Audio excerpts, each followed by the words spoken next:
The scripture says the spirit of faith is in our words. When you say, I am blessed, I have favor, I'm coming out of debt, angels go to work. Good breaks will find you. The right people will track you down. You can think positive. You can believe for favor. That's good, but nothing happens till you speak. The miracle is in your mouth. There is healing in your mouth. There is freedom in your mouth. There are new levels in your mouth. Negative thinking is a major problem because you've got to get control of this. You actually can control what this does. No one else is in charge. If the devil is in charge, it's because you gave him permission. You allowed him in. If God is operating up there, it's because you gave him permission. You allowed him in. It's a very, listen to me. It's not a magic trick, man. If you want to be successful, you have to get control of this. Like I was telling her earlier, look, you can eradicate negative thinking from your life. Now, it's not going to say you're not going to ever have a negative thought. That's not human. I have them, but I don't have them nowhere near as frequent as I used to because I learned what they are, how they work. I get rid of them. I don't have time for you. I'm on a positive track. I got things I'm trying to accomplish. I'm trying to be successful and I'm trying to be happy. If you're trying to be successful or happy, you have no room for negativity. The best way to mask yourself from negativity every morning is to start with gratitude.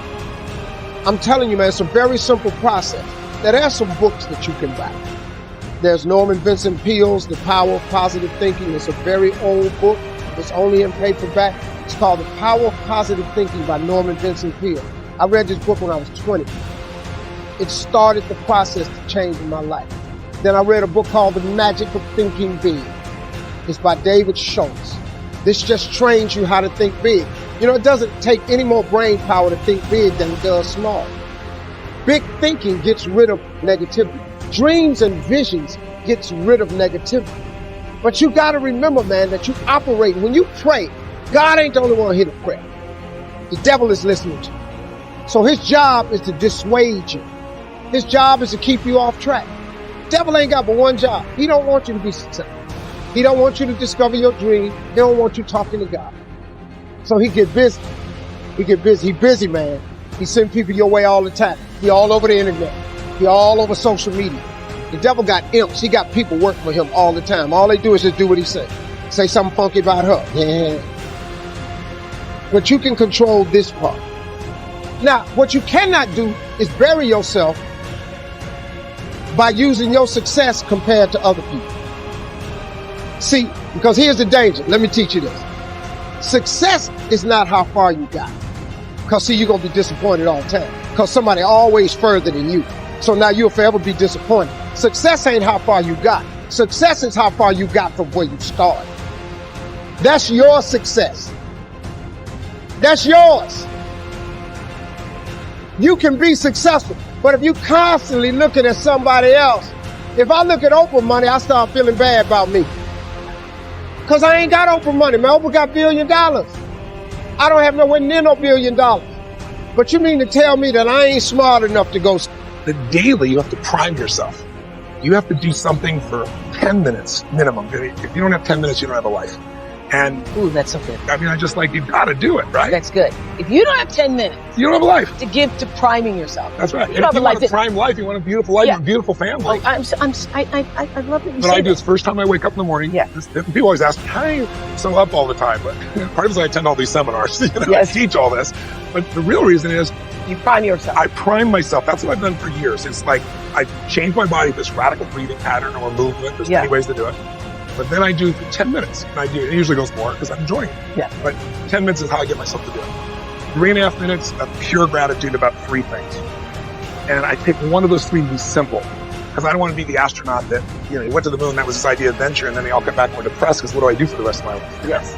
So the wind in my face, my children's faces, anything. And the reason for gratitude is the 2 emotions that mess us up the most are fear and anger. And you can't be grateful and fearful simultaneously. They don't go together. And you can't be angry and grateful simultaneously. So if you literally start your day cultivating that, this part is talking about creating a highway to happiness. Yeah. And then I do 3 minutes of my 3 to thrive? What are 3 outcomes or results I'm really committed to, and I see them as done and felt? And in 10 minutes, for that day? I usually get something at 6 months, 12 months out. Wow. Something that's a little bigger. And then what I feel is fulfilled and done, and I get thanks for it. And you're at the end of those 10 minutes, usually it's 15 or 18 for me, I am so wired. Now, I've done that for years. It's been the basic. What's different with suffering is measuring it moment to moment. And then the third one for me is, okay, how do I love more? Love to me is an action. It's not a word, not an emotion. It's like, if you love, you act accordingly. So love, and what can I do in a loving way? And then what can I be grateful for? And that little 3-step process ends the suffering.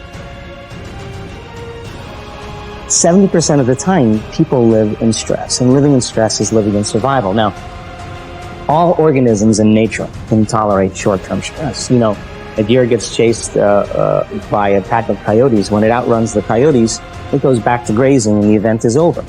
And the definition of stress is when your brain and body are knocked out of balance, out of homeostasis. The stress response is what the body innately does to return itself back to order. So you're driving down the road, someone cuts you off, you jam on the brakes, you give them the finger, and then you settle back down and the event is over and boom. Now everything's back to normal.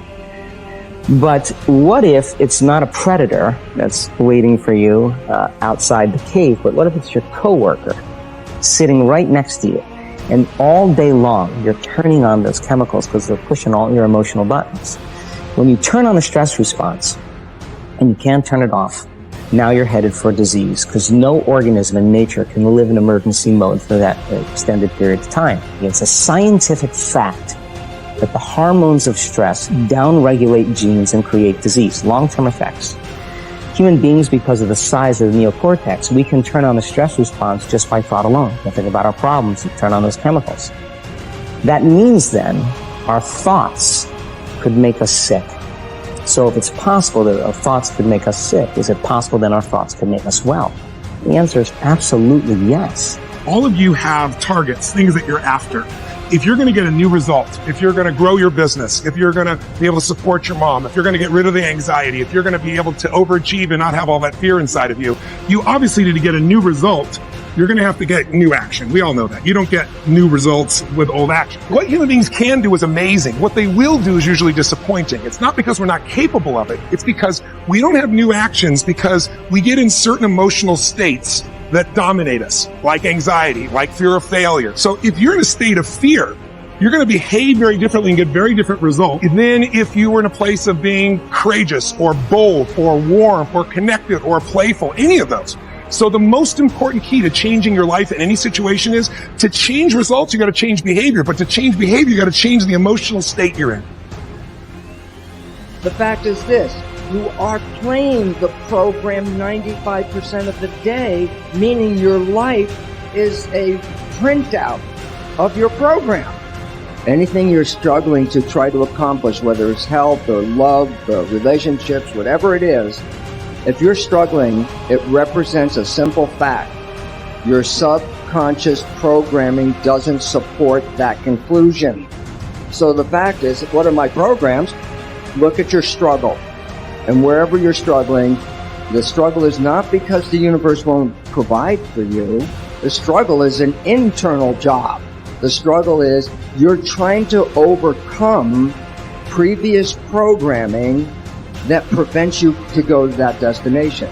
So the wonderful part about this understanding is you don't have to review your life. You can look right now. At this one moment, just look at your head and say, what are the things that I keep trying to get? And they seem to be elusive. I can't get them. They're always out of reach. I say, the universe is not holding back. It's your own invisible subconscious behavior.